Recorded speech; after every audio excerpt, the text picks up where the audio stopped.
Assalamualaikum warahmatullahi wabarakatuh. Yo guys, kembali lagi bersama saya Aditya.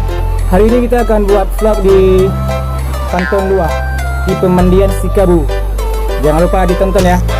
Jangan lupa di like dan share, and enjoy the videos.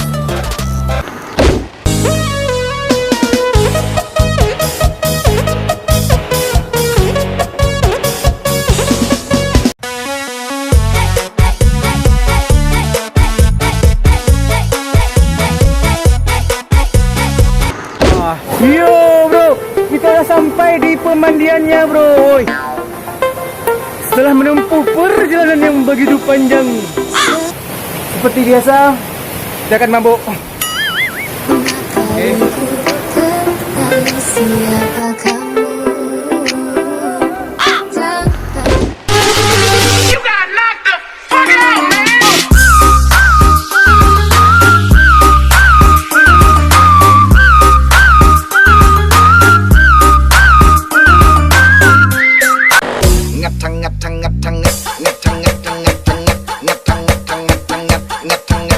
Dia tu orang agak sikit lah, agak panik sikit dia, macam Mamat Dempung.